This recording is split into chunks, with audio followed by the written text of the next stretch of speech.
A maioria das vezes nós ouvimos e temos relatos de pessoas que sofrem violência física. Meu nome é Maria do Carmo, eu vou falar para vocês sobre a minha experiência sobre violência psicológica. Durante o tempo que eu fui casada, meu marido, que era policial militar, era violento psicologicamente comigo, não com atos de violência física. E isso doía muito, porque ele me ameaçava verbalmente na frente do meu filho, que queria me matar. E quando eu dizia isso para as pessoas, como ele era um homem muito bom amigo, bom companheiro, bom vizinho, as pessoas sempre acharam que eu estava mentindo. E numa dessas vezes, dessa ameaça, ele com uma faca, ele ameaçou me matar na frente do meu filho, que tinha 6 anos na época. E eu fui na delegacia da mulher, conversar com a delegada da mulher na época, para falar o que eu devia fazer, que eu sentia que algum dia ele podia realmente me matar. Mas ela me disse que eu devia ter feito alguma coisa para merecer esse tipo de atitude dele. Então eu parei de contar para as pessoas o tipo de violência psicológica que eu sofria na minha casa. Porque é assim tanto quanto eu, as mulheres obedecem os maridos, elas querem, tanto eu quanto elas, querem usar um tipo de roupa, o marido critica e elas ficam chateadas e para agradar o marido acabam fazendo o que eles querem, não o que elas querem. Isso é uma violência psicológica, mas a mulher não percebe. Então é muito difícil a gente dizer a verdade e as pessoas não acreditarem na gente.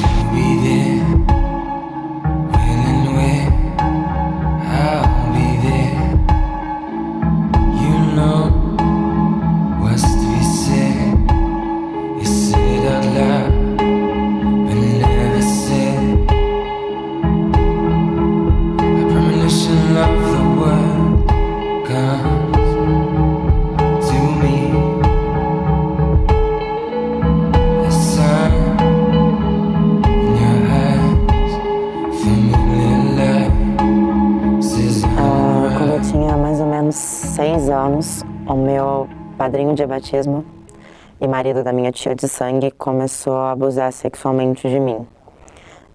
O abuso durou mais ou menos até os meus 11 anos, que foi quando eu menstruei. Eu não sei como eu consegui sair do abuso sexual, mas eu acho que ele conseguiu se tocar que eu estava menstruada e que ele não poderia fazer mais isso. Quando os abusos pararam, eu demorei muito tempo para perceber o que estava acontecendo. Eu fui perceber quando eu tinha 15 anos e eu tive minha primeira relação sexual e meu primeiro namoro também. E aí, depois que eu terminei o meu namoro, eu comecei a perceber que eu estava sozinha de novo com aquele cara no mesmo quintal que eu. E isso começou a me preocupar muito. E por causa do que tinha acontecido na minha infância, no meu último relacionamento, isso explodiu. Foi aí que eu tentei suicídio por várias vezes, com veneno, com lâminas, parei nos hospitais por diversos dias. Eu acho que eu fiquei 5 dias internada seguidos, mais ou menos em 2014, no começo de 2014. Eu finalmente decidi contar para minha mãe, porque os abusos eu não percebia, mas os abusos verbais, morais, psicológicos continuavam da parte dele. E como minha cabeça estava totalmente explodindo, eu não percebi nada disso. Para mim era normal. No começo desse ano, 2016, eu não suportei esses abusos verbais. Eu não suportei ele mexendo comigo enquanto eu saía para vir para a faculdade, enquanto eu saía para ir ver meus amigos. Eu não suportei, eu explodi, implorei para minha mãe para que ela contasse para minha tia, mulher dele, minha tia de sangue, e para as 3 filhas dele. Eu tenho distúrbios de sono, eu não durmo, eu não consigo fazer coisas que eu gostava de fazer, eu tenho desânimo todos os dias, eu tenho medo todos os dias. Eu não me sinto culpada por não denunciar, eu nunca tive ninguém do meu lado que eu soubesse que me explicasse o que estava acontecendo. E eu sempre tive muito medo, muito medo. Eu acho que o medo é uma das piores coisas que vocês têm, principalmente em relação ao abuso. É horrível sua família, pessoas que você precisa ter do lado, não estarem com você, defenderem uma pessoa nojenta. A proteção de pai que eu tinha era uma pessoa que era meu padrinho, que não era, que dizia pra mim que a gente ia brincar e que não era pra eu contar que a gente brincava pra ninguém, porque era uma coisa só minha e dele, que se eu contasse minha mãe ia se machucar. Eu nunca contei. Eu prefiro não mexer com nada disso para que ninguém mais saiba disso e não prejudique mais ninguém.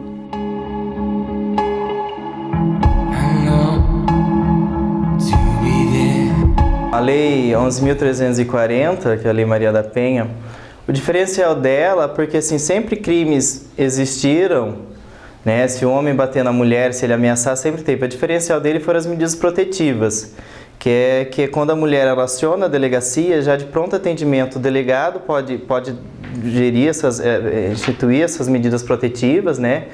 Depois passa, o juiz autoriza, que é o afastamento do lar desse agressor, que é primordialmente nesse sentido, né? Ele não deixar ele se aproximar dela, tem as distâncias, de não manter nenhum contato com ela.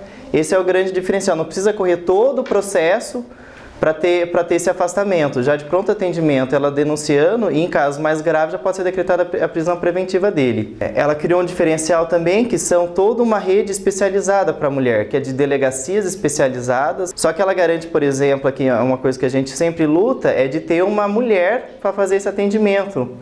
Né? Quando ela chegar na delegacia para fazer esse boletim de ocorrência, ter uma mulher lá, até porque quem é o agressor é um homem, geralmente, né? Então ela chega lá para denunciar, tem um homem, e já é muito traumático para ela falar isso. Até uma dificuldade que a gente tem aqui, e acho que aqui com outras delegacias, é esse papel de um policial mais sensível ao caso da mulher. Uma das lacunas que tem no processo da Maria da Penha é porque o descumprimento da medida protetiva não é um crime. Por exemplo, a mulher recebe uma medida protetiva, e quem tem que cumprir ela é a polícia. E de repente isso demora muito tempo. Em alguns casos, se tem, por exemplo, uma guarda municipal especializada, ou em alguns estados tem um botão do pânico que a mulher aciona e já de pronto atendimento a polícia vai lá.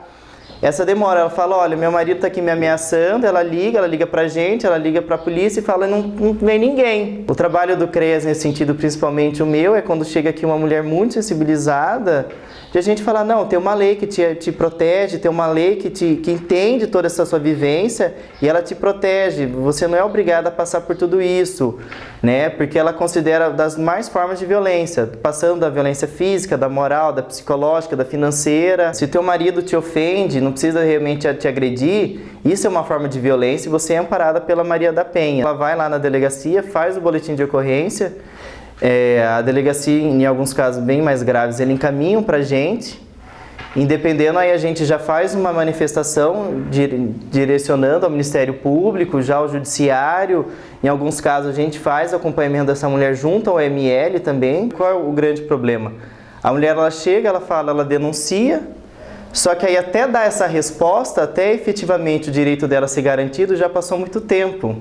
Né, já decorreu um lapso muito grande nesse sentido. A demora na justiça pode ser muito gravoso para a mulher, né, gerando sua consequência até a morte dela. Why should I be frightened of dying? There's no reason for it. You gotta live sometime.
tem uma função específica de apoio operacional.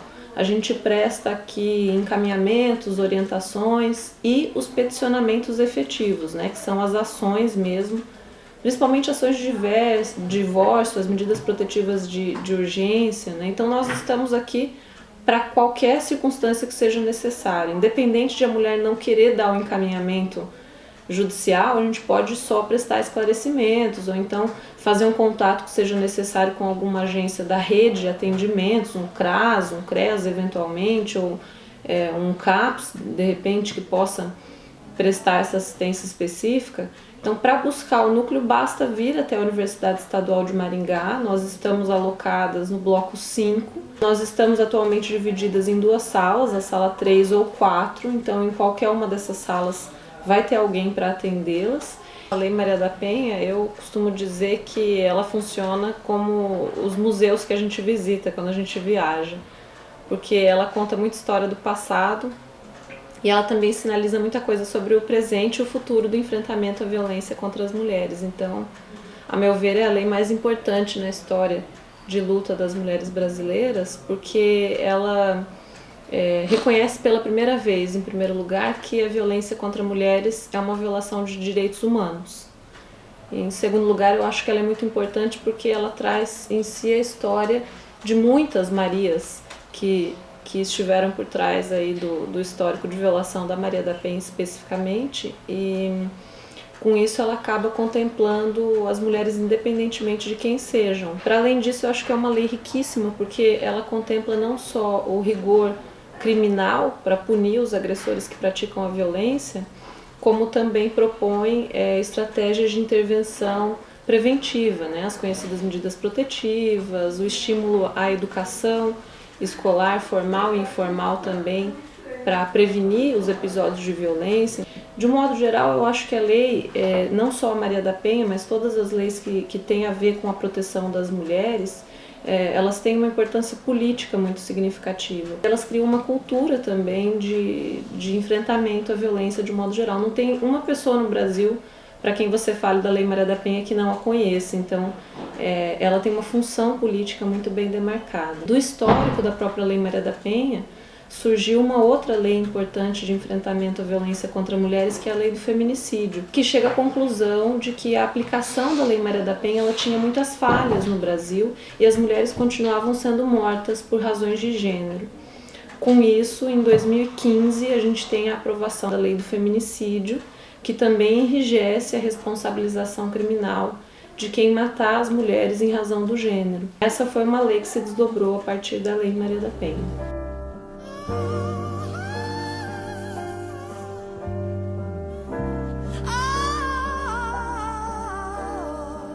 Eu sou Aracia Adorno Reis, estou presidente do Instituto de Mulheres Negras Enedina Alves Marques. Esse instituto, ele nasceu em 2005, fruto de discussões e de que nos levou, nós, um grupo de mulheres, a entender que a gente precisava quebrar a barreira do preconceito e da discriminação racial contra as mulheres negras, especialmente de Maringá.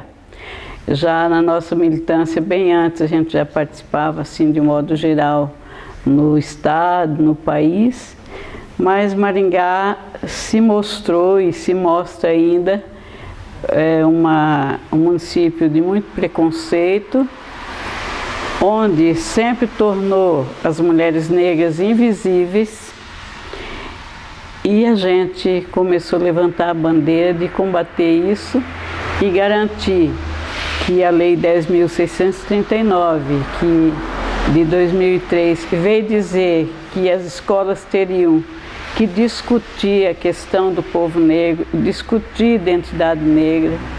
A gente comprou essa briga porque a gente descobriu que não estava sendo discutido, não estava sendo cumprido. E aí nós, mulheres negras, nos organizamos de que maneira?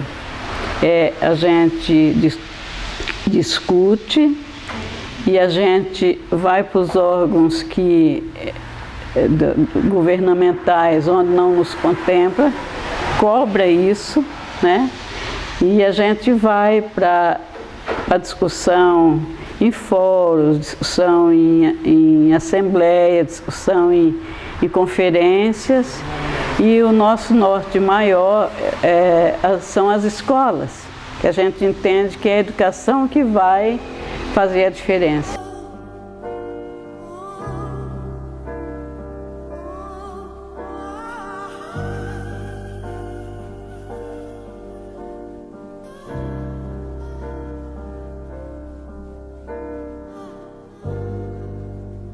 O CREAS, ele é um serviço especializado da assistência social, né? E nós trabalhamos com vítimas de violência, né? Pessoas que têm seus direitos violados, direitos mínimos, assim, sabe? Que é a não violência. Né? E quando a gente pensa em mulheres, né, que sofrem violência doméstica, a gente pensa já num extremo, né, de direitos violados, né? De um extremo de uma pessoa em situação de risco.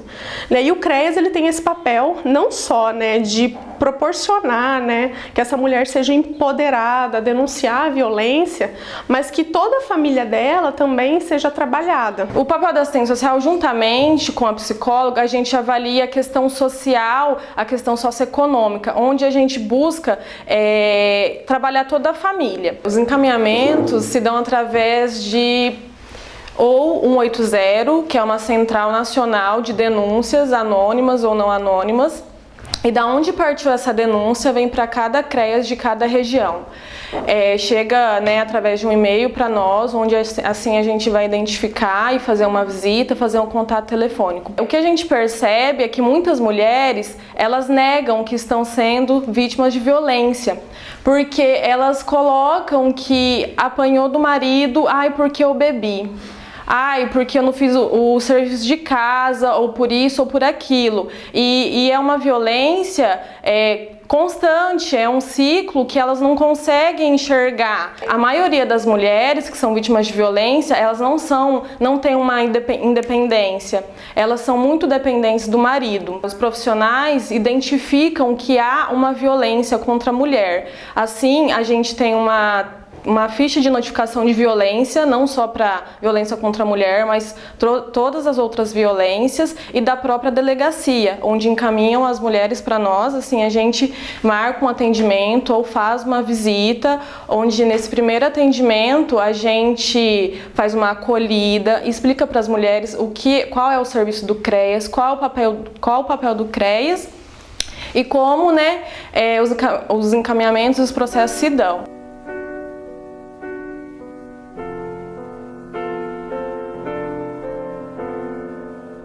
A ONG Maria do Ingá existe desde 2001. Nós somos em 10 pessoas, nós temos psicóloga, assistente social, professoras, dona de casa, relações públicas, que são pessoas que se uniram no objetivo de formar e informar as mulheres na área de direitos da mulher. O objetivo da ONG, desde o seu início, é atuar na formação e informação na área de direitos das mulheres. Do debate que nós começamos a perceber algumas situações que muitas vezes nós não damos conta. As mulheres, elas se sentem sozinhas, mesmo tendo todo esse aparato de atendimento via prefeituras ou via IML, elas não se sentem fortalecidas para buscar esse tipo de ajuda. Quando a gente vai para cidades menores, a situação é mais complexa ainda, porque nas cidades com menos de 30 mil habitantes, por exemplo, não tem delegacia da mulher, não tem policial feminina. Então essas mulheres sofrem um tipo de violência e não tem para quem recorrer, elas têm que vir para cidades maiores. No Paraná, por exemplo, nós temos 399 municípios e apenas 17 delegacias da mulher. Então como que a gente vai realizar um atendimento para essas mulheres se a gente tem uma estrutura tão precária? Este ano em especial está sendo feito uma avaliação da aplicação da Lei Maria da Penha. Ela completa 10 anos em agosto. É uma lei que mexeu com a vida das mulheres e ela fez algo muito importante, que é tirar a violência do âmbito privado e colocar a violência como responsabilidade pública. São questões de estrutura organizacional que não são implementadas, mas que impactam na aplicação da lei. Cadê meu celular? Eu vou ligar pro 80. Vou entregar teu nome e explicar meu endereço. Aqui você não entra mais, eu digo que não te conheço. E jogo água fervendo se você se aventurar. Eu solto o cachorro e apontando pra você, eu grito pega. Eu quero ver você pular, você correr na frente dos vizinhos. Você vai se arrepender de levantar a mão pra mim. Cadê meu celular? Eu vou ligar pro 80. Vou entregar teu nome e explicar meu endereço. Aqui você não entra mais, eu digo que não te conheço. E jogo água fervendo se você se aventurar. Eu solto o cachorro e apontando pra você, eu grito pega. Eu quero ver você pular, você correr